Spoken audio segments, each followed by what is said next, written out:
আসসালামু আলাইকুম। কেমন আছেন বন্ধুরা? আশা করছি আল্লাহর রহমতে আপনারা ভালো আছেন। আজকে আমি একটা দারুণ লেকচার নিয়ে এসেছি, চমৎকার লেকচার। দিলওয়ার হোসেন সাঈদীর 2026-এর গিফট, রিটার্ন গিফট বলতে পারেন। শুনুন, আশা করছি আপনাদের ভালো লাগবে। চলুন শুরু করা যাক। আলামিনের হাবিব জনাব মুহাম্মদ রাসূলুল্লাহ সাল্লাল্লাহু আলাইহি ওয়াসাল্লাম বলেছেন, কিয়ামতের ময়দানে আল্লাহর কসম করে বলছি, সেদিন জাহান্নামীদের ভীষণ কষ্ট হবে আর জান্নাতীদের জন্য অত্যন্ত আসান হবে, অবস্থাটা খুবই আরামের হবে। নবীজি বলেন, এক ফরজ নামাজ, এক ওয়াক্ত ফরজ নামাজ আদায় করতে যে সময়টুকুন লাগে, কিয়ামতের মাঠের এই সময় এত বড় বিরাট লম্বা সময় জান্নাতীদের জন্য এরকম হালকা হয়ে যাবে। সুবহানাল্লাহ। হযরত আবু সাঈদ খুদরী রাদিয়াল্লাহু তাআলা হাদিস কেন বর্ণনা করেছেন, এক ওয়াক্ত নামাজ, একটা ফরজ নামাজ পড়তে যতটুকুন সময় লাগে, এতটুকুন সময়ের ভেতরে জান্নাতীদের কারবার শেষ হয়ে যাবে। সুবহানাল্লাহ হামদি। আর ওদের কারবার তো শেষই হবে না। ويوم تشقق السماء بالغمام ونزل الملائكة تنزيلا। ওরা ফেরেশতা দেখতে চায়, সেদিন আসমান সমূহ বিদীর্ণ হয়ে মেঘ পুঞ্জ বেরিয়ে আসবে, আত্মপ্রকাশ করবে। তার ভেতর থেকে ফেরেশতারা ক্রমাগত নাজিল হতে থাকবে, আর অবস্থাটাই হবে আল মুলকু ইয়াউমাইযিনিল হাক্কু লিররহমান ওয়া কানা ইয়াওমান আলাল কাফিরিনা আসীরা। আর সেদিনের বাদশাহী হবে কেবলমাত্র রহমানের। ওয়া কানা ইয়াওমান আলাল কাফিরিনা আসীরা। আর সেই কিয়ামতের দিন, সেই সময়টা হবে কাফেরদের জন্য বড়ই কঠিন। এখানে কিয়ামতের কিছু কথা বলা হচ্ছে, কিছু আভাস দেওয়া হচ্ছে যে আসমান সমূহ বিদীর্ণ হয়ে মেঘ পিণ্ড বেরিয়ে আসবে এবং তার থেকে ক্রমাগত ফেরেশতারা নাজিল হতে থাকবে। আল্লাহর হাবিব বলেছেন, কেউ যদি কিয়ামতের দৃশ্য দেখতে চায়, সেজন্য সূরা ইজা শামসু কুবিরাত ওয়া ইজা সামাউ ফাতারাত, ইজা সামাউ শাক্কাত, এই সূরাগুলি যেন পড়ে, তাহলে কিয়ামতের দৃশ্য তার চোখের সামনে প্রতিভাত হবে। কিয়ামতের দৃশ্যটা আসলে কেমন হবে, সেই সূরাগুলি তেলাওয়াত করলে সে বুঝতে পারবে। যেমন আল্লাহ পাক বলছেন, إذا السماء فطرت وإذا الكواكب انتثرت وإذا البحار فجرت وإذا القبور بعثرت। যখন আকাশসমূহ চূর্ণ বিচূর্ণ হয়ে যাবে আর তারকাসমূহ বিক্ষিপ্ত হয়ে পড়বে, সমুদ্র মহাসমুদ্রগুলি দীর্ণ বিদীর্ণ হয়ে যাবে, কবরগুলি সব উদ্গীরণ করে দেবে, তার মধ্যে যা আছে সে সবগুলি। আবার আল্লাহ পাক বলেন, ইযাশ শামসু কুবিরাত ওয়া ইযান নুজুমু কাদারাত ওয়া ইযাল জিবালু সুয়্যিরাত। সূর্য যখন ঢেকে যাবে, তারকাগুলি যখন বিপর্যস্ত হয়ে যাবে, আর পাহাড়গুলি যখন চালিয়ে দেওয়া হবে, এই দৃশ্য তোমরা দেখতে পাবে। فإذا النجوم طمست وإذا السماء فرجت وإذا الجبال نسفت। সেদিন অবস্থা এমন হবে, সমস্ত তারকাগুলি স্তিমিত হয়ে যাবে আর আকাশসমূহ দীর্ণ বিদীর্ণ হয়ে যাবে, আর দেখতে পাবে পাহাড়গুলি, সমস্ত পাহাড়গুলিকে উড়িয়ে দেওয়া হবে। আবার অবস্থা আরো কি হবে, فإذا برق البصر وخسف القمر وجمع الشمس والقمر। যখন চক্ষু বিস্ফারিত হয়ে যাবে মানুষের, চাঁদ আর সূর্য নিষ্প্রভ হয়ে যাবে, সব একাকার হয়ে যাবে, চন্দ্র এবং সূর্য তার অস্তিত্বকে হারিয়ে ফেলবে। শুধু তাই নয়, وحملت الأرض والجبال فدكتا دكة واحدة জমিন ও পাহাড়গুলির মধ্যে সংঘর্ষ লাগিয়ে দেওয়া হবে, আর তা এক ধাক্কায় জমিন এবং সমস্ত পাহাড়গুলি চূর্ণ বিচূর্ণ হয়ে যাবে। সুবহানাল্লাহ ওয়া বিহামদিহি। আল্লাহ রাব্বুল আলামিন বলছেন এইভাবে করে কিয়ামতের দৃশ্য, বিভীষিকাময় দৃশ্য তোমরা দেখতে পাবে। আর সেদিনের রাজত্বটা কার হবে? আল মুলকু ইয়াউমাইযিনিল হাক্কু লিররহমান। সেদিনের রাজত্ব হবে কেবলমাত্র রহমানের। অর্থাৎ যেসব কৃত্রিম বাদশাহী দেখে তোমাদের চোখে ধাঁধা লেগে গিয়েছে, তোমাদেরকে দুনিয়ার বাদশাহী দেখে তোমরা ধোঁকায় পড়ে গিয়েছো, এসব বাদশাহী কিছুই টিকবে না সেদিন। সেদিন শুধু বাদশাহী থাকবে একমাত্র আল্লাহ পাকের। কার থাকবে বাদশাহী? যারা বলেন কার? আল্লাহ রাব্বুল আলামিন যখন কিছুই থাকবে না ঘোষণা করবেন লিমানিল মুলকুল ইয়াউম লিল্লাহিল ওয়াহিদুল কাহ্হার। আজকে কার রাজত্ব? চারিদিক থেকে আওয়াজ আসতে থাকবে, পরাক্রমশালী আল্লাহ রাব্বুল আলামিন রাজত্ব আর কারণ নয়। হাদিস শরীফে এসেছে, বুখারী মুসলিম শরীফের হাদিসে এসেছে, আল্লাহর নবী বলেন আল্লাহ রাব্বুল আলামিন তখন তার এক হাতে আকাশ মণ্ডলীকে ধারণ করবেন, আর এক হাতে জমিনকে ধারণ করবেন। আকাশ মণ্ডলী এক হাতে, জমিন এক হাতে। এভাবে আল্লাহ রাব্বুল আলামিন বলবেন আইনাল জাব্বারুন আইনাল মুতাকাব্বিরুন। কোথায় সেই স্বৈরাচারীরা? কোথায় সেই দুর্বিনীত অহংকারী স্বৈরাচার যারা আমার জমিনের উপরে, আমার মানুষের উপরে রাজত্ব চালিয়েছে? তারা আজকে কোথায়?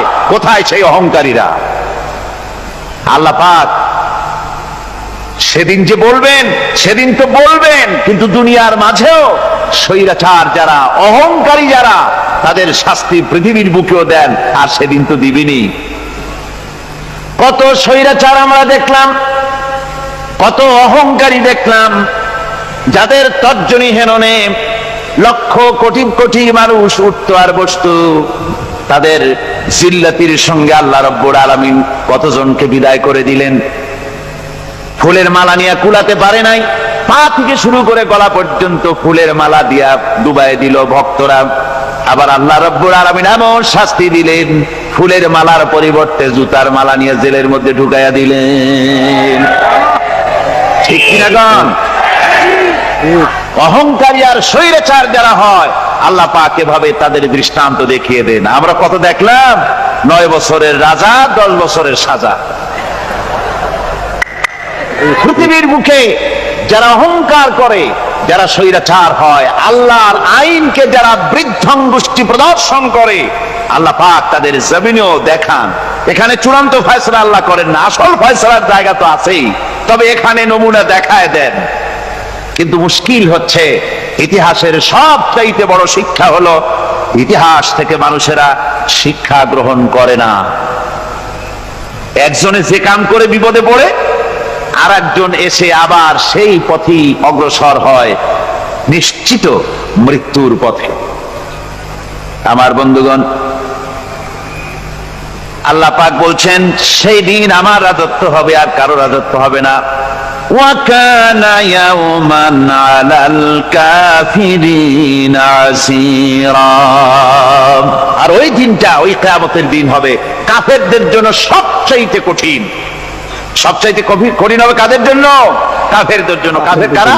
কাফের হচ্ছে তারা যারা নাকি আল্লাহর আইনকে অস্বীকার করেছে, আল্লাহকে অস্বীকার করেছে, আল্লাহর আইনকে অস্বীকার করেছে। ওরা কি? কাফের। কুফর শব্দের অর্থ হচ্ছে গোপন করা। এই জন্য অন্ধকার রাতকে আরবিতে কাফের বলা হয়েছে, অর্থাৎ যা সব জিনিসকে অন্ধকার দিয়ে ঢেকে দেয়।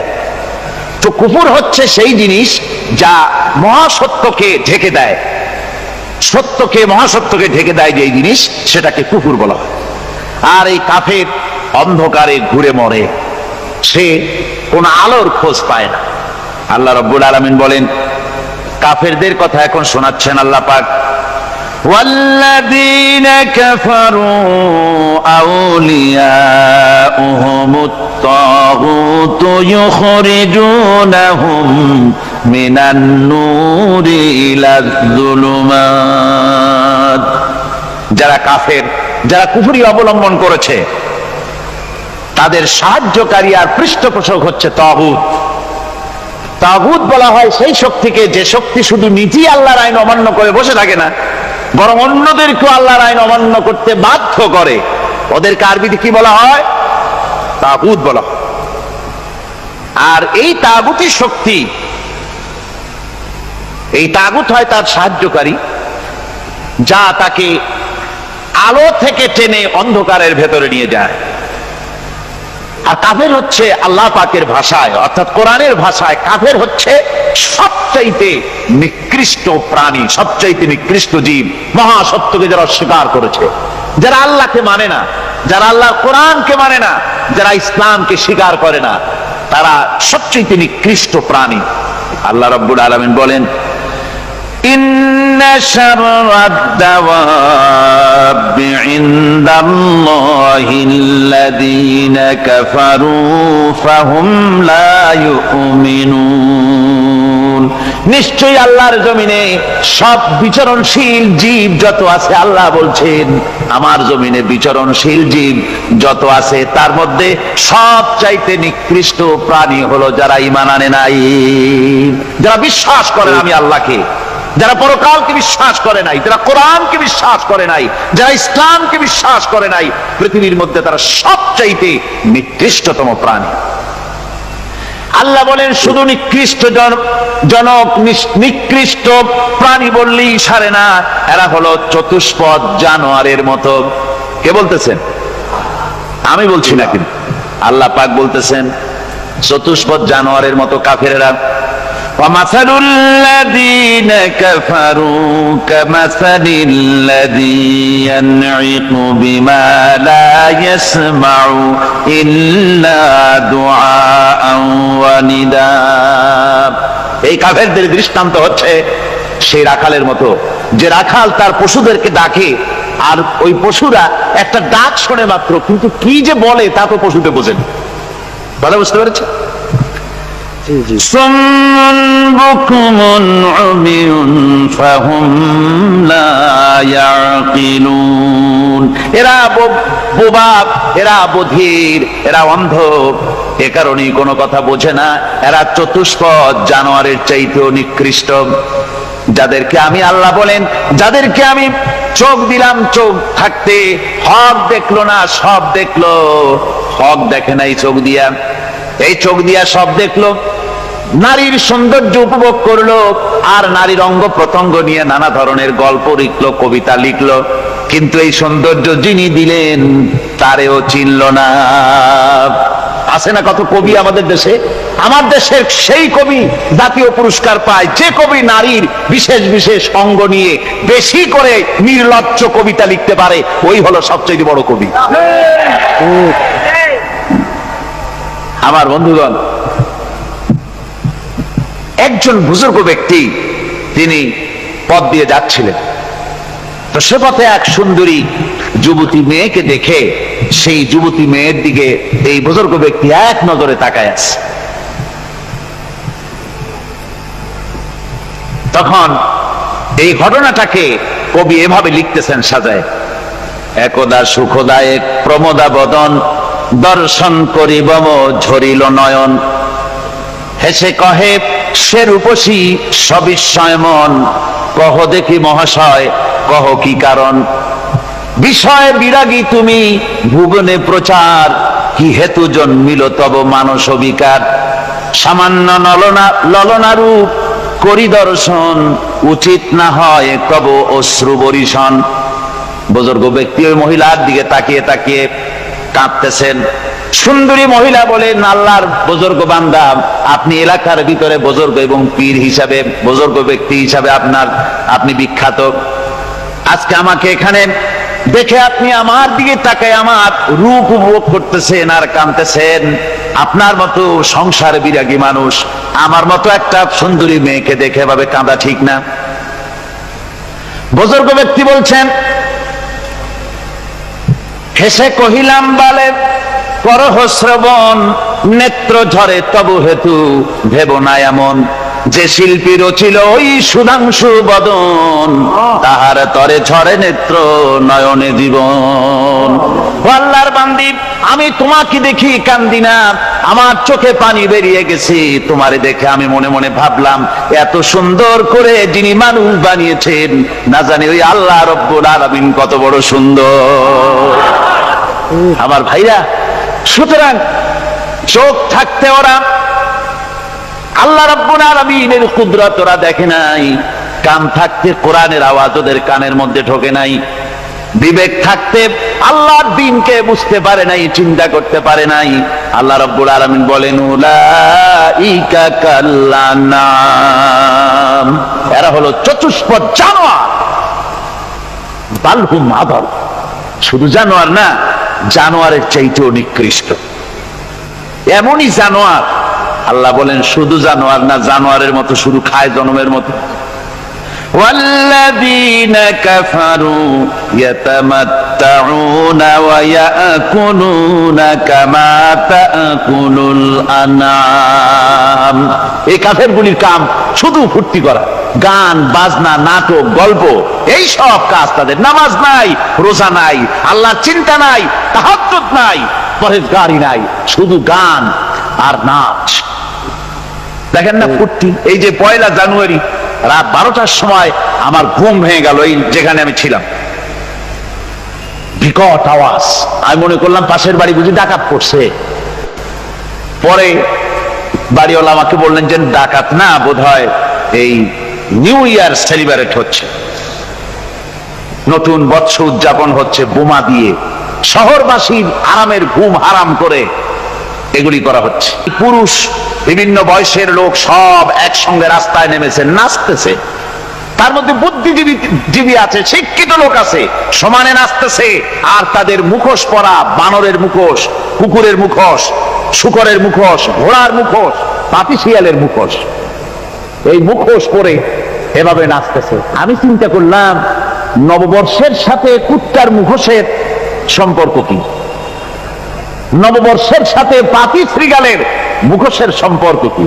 তাহলে ওরা কি বলতে চায় যে আগামী বছরটা আমরা কুত্তার ভূমিকায় অ্যাক্টিং করব, অথবা শৃগালের মতো ধূর্তামি করব জাতির সাথে?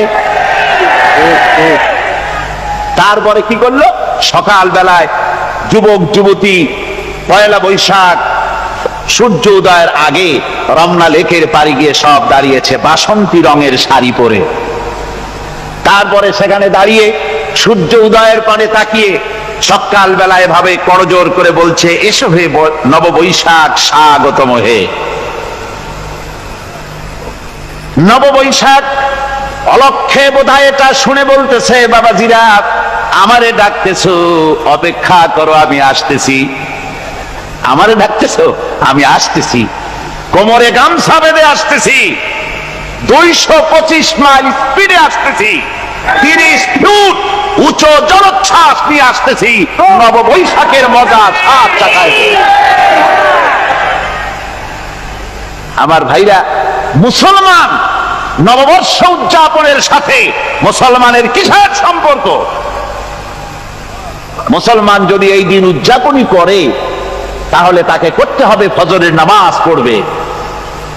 মুসলমান নববর্ষ উদযাপন করবে, ফজরের নামাজ পড়বে, তারপরে কোরআন শরীফ তেলাওয়াত করবে, দরুদ শরীফ পড়বে, আল্লাহর দরবারে হাত তুলে বলবে, রব্বুনা আলামিন, 1 বছর পার করে দিলাম, নাফরমানি ছাড়া কিছুই তো করি নাই, বিগত বছরে যা করেছি মাফ করে দাও, আগামী বছরটা গোটা জাতি আর দেশের জন্য কল্যাণকর মঙ্গলময় করে দাও। এটাই তো বলা উচিত ছিল নাকি? বলে তা না করে, তা না বলে বৈশাখের পরিচালক আল্লাহ রাব্বুল আলামিন তাই বলেন, কাফেররা তাদের কাজ হলো শুধু খাওয়া, তারা এমন খাওয়া খায় জনমের মতো খায়। ইয়াকুলুনা কামা তাকুলুল আনাম, জানোয়ারে যেমন খায় ওই রকম খায়। তার মানে খায়, একটু বিসমিল্লাহ কয় না, খায়া যখন ছেড়ে দেয় তখন আলহামদুলিল্লাহ বলে না, বাঁ হাত দিয়ে খায়, আবার বাঁ হাত দিয়ে খায়। ডাব একটা কাটলো, বিসমিল্লাহ নাই, খাইলো, 2-4 ঢোক খাইয়া পুরা ডাবটারে ফেলাই দিল। ডাবটা কি তোমার বাজান তৈরি করছিল নাকি? একটু বিসমিল্লাহ বললা না, একটু শুকরিয়া আদায় করলাম। আমি গত এই ডিসেম্বর গেল, ডিসেম্বরের 16 তারিখ আমেরিকা থেকে এসছে। ওখানে দেখলাম তারা প্রতি নভেম্বর মাসের শেষ বৃহস্পতিবার থ্যাঙ্কস গিভিং ডে অবজার্ভ করে। তা আমি জিজ্ঞেস করলাম থ্যাঙ্কস গিভিং ডে জিনিসটা কি? ওরা বলল এটা হচ্ছে এই যে গড আমাদেরকে সারা বছর ভালো খাওয়াইছে, আমাদেরকে ভালোভাবে পড়াইছেন, সুন্দর রেখেছেন, এই জন্য আমরা গডকে থ্যাঙ্কস দেই নভেম্বরের এই শেষ দিনটিতে। সারা বছরে ভালো খাইছি, ভালো থাকছি, এই জন্য গভর্নমেন্টকে মানে গডকে থ্যাঙ্কস দিলাম। আমি আমার আলোচনায় সেখানে বললাম যে দেখেন রাশিয়ার সাথে আমেরিকার পার্থক্য তো এখানে, ওরা গডকে অস্বীকারই করেছে, গডই মানে না। আর এরা গডের নামাজ রোজা বা ইবাদত কিছু করুক আর না করুক, গডের অন্তত একটা ধন্যবাদ দেয়।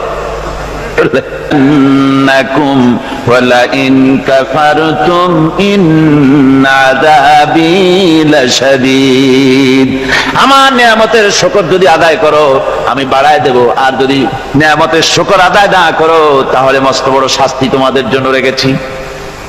তো আমেরিকা শুকর আদায় করে নিজেরা খাইয়া, কিন্তু ওদের জমিন হলো বিশাল জমি। আমি কয়েকবার গিয়েছি এবং বহু স্টেট সফর করেছি। ওদের জমিন এত ফার্টাইল, জমিনে যদি রীতিমতো তারা ফসল ফলাতো, এই ফসল সারা দুনিয়ার দরিদ্র ভুভুক্ষ জনতাকে খাওয়াইয়া বাঁচাইতে পারত। কিন্তু ওরা তা করে না। ওরা করে কি? ওরা মুনাফার হার, বাজার দর ঠিক রাখার জন্য নির্দিষ্ট পরিমাণ জমিনের ফসল ফলায়, কিন্তু জমিন এতই উর্বর ওদের মেজারমেন্ট করা, মাপ করা, হিসাব করা ফসল হয় না, ফসল হয় বেশি। তখন বাড়তি ফসলকে তারা প্রতি বছর লক্ষ লক্ষ টন আলু আর গমকে তারা সমুদ্রে নিক্ষেপ করে। তাদের আলু এবং গম সেই সময় তারা নিক্ষেপ করে সমুদ্রে যখন ইথিওপিয়া, সুদানে মানুষ না খেয়ে মরছে। পৃথিবীর বিভিন্ন দেশে মানুষ ক্ষুধার যন্ত্রণায় যখন চিৎকার করছে আর তাদের এই চিৎকারে আকাশ বাতাস ভারী হয়ে যাচ্ছে, তখন ওরা এই কামটি করছে। তাই আমি ওই প্রথম দিন বলেছিলাম যে রাশিয়া যেমন খান খান হয়েছে, অস্তিত্ব বিলুপ্ত হয়েছে আল্লাহর সাথে নাফরমানি করার কারণে। আপনারা বলতে পারেন কমিউনিজম কি একটা সহজ ব্যাপার?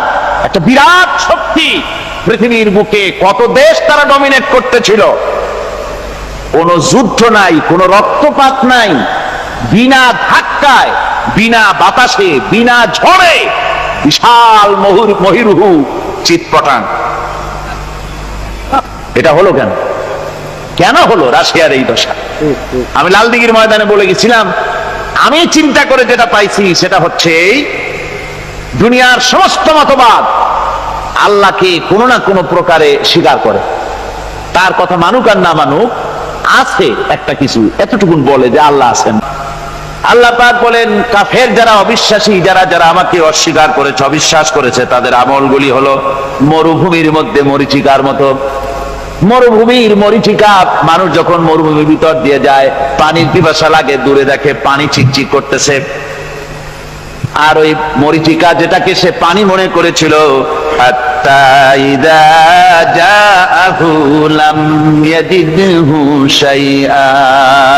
যেটাকে সে পানি মনে করে ছুটতেছিল, যখন কাছে গেল আল্লাহ পাক বলেন কিছুই সেখানে পায় না, শুধু মরীচিকা, বালু আর বালু। এরকম করে যারা আমার দিনকে অস্বীকার করেছে, আমাকে অস্বীকার করেছে, তারা যত ভালো কাজ করুক আর যাই করুক না কেন, তাদের কৃত কর্মগুলি এভাবে সব নিষ্ফল। এ হলো এক কথা। 2 নম্বরের কথা হলো ওরা মনে করেছিল সমাজতন্ত্র শান্তি দেবে, কমিউনিজম শান্তি দেবে, সোশ্যালিজম শান্তি দেবে, ক্যাপিটালিজম শান্তি দেবে। এই শান্তির চিন্তা করে অগণিত মানুষকে হত্যা করে সমাজতন্ত্রের রাজত্ব যখন কায়েম করলো, 70 বছরও চলে গেল, তারপরে তারা দেখলো হাত্তা ইযা জাআহু লাম ইয়াজিদহু শাইআ, কিচ্ছুই পেল না। তারা ক্ষুধার যন্ত্রণায় মরলো, কাপড় নাই, খাবার নাই, তারা ওই রাশিয়া থেকে, চেকোস্লোভাকিয়া থেকে, যুগোস্লাভিয়া দিয়া, রোমানিয়া থেকে, হাঙ্গেরি এবং পোল্যান্ড আর মঙ্গোলিয়া থেকে সেখানে সমাজতন্ত্র তাড়াতে আমরা যাই নাই। আমরা সেখানে সমাজতন্ত্রের বিরুদ্ধে তাফসীর করি নাই, ব্যাখ্যা করি নাই, বক্তব্য রাখি নাই। ওই সব দেশ থেকে সমাজতন্ত্র তাড়াইছে কে? কারা তাড়িয়েছে? না না, ওরা নিজেরাই, সেই দেশের জনগণই এটাকে উৎখাত করেছে তাদের জমিন থেকে। আল্লাহ পাক বলছেন, যারা আমার দিনকে, আমার বিধানকে যারা অস্বীকার করবে, তারা এই অস্বীকারী অবস্থায় যদি মৌত হয়, আমার সমাজতন্ত্রী কোনো ভাই যদি এ মাহফিলে থাকেন, কমিউনিস্ট কোন ভাই যদি এ মাহফিলে থাকেন, তাহলে শুনুন আল্লাহ কি বলতেছেন। আল্লাহ দিনকে, আল্লাহর কোরআন পূর্ণাঙ্গ জীবন বিধান, অর্থনীতি আছে, সমাজনীতি আছে, রাজনীতি আছে, কথা যারা বিশ্বাস করে না, কোরআনকে শুধুমাত্র নামাজ, রোজা, হজ, যাকাত আর বেহেশত দোজখ যারা মনে করে, জীবন ব্যবস্থা মনে করে না, এই অবস্থায় যদি মারা যায়, আল্লাহ রাব্বুল আলামিন বলেন, ইন্নাল্লাযীনা কাফারু ওয়া মাতু ওয়া হুম কুফফারুন উলাইকা আলাইহিম লানাতুল্লাহি ওয়াল মালাইকাতি ওয়ান নাসি আজমাইন। আল্লাহ রাব্বুল আলামিন বলেন, আমাকে অস্বীকার করার অবস্থায়, আমার দ্বীনকে, বিধানকে অস্বীকার করার অবস্থায় যদি মৌত হয়ে যায়, তাহলে আল্লাহ, ফেরেশতা এবং তামাম পৃথিবীবাসীর অভিসম্পদ তার উপরে হতে থাকে, লানত হতে থাকে। খালিদিনা ফিহা লা ইউখাফফাফু আনহুমুল আযাবু ওয়া লা হুম ইউনজারুন। এই অভিসম্পদ অবস্থায় তারা সব সময় লিপ্ত থাকবে, না তাদের আযাবকে কমায় দেওয়া হবে, আর না তাদের কোন রকম অবকাশ দেওয়া হবে। ওয়াজটা শুনলেন তো, কেমন লাগলো? আশা করছি আপনাদের ভালোই লেগেছে। এই ধরনের ওয়াজ পেতে আমার চ্যানেলটা সাবস্ক্রাইব করুন এবং আমার সাথে থাকুন, আর বেশি বেশি করে শেয়ার করুন। আসসালামু আলাইকুম রহমতুল্লাহি ওয়া বারাকাতুহু।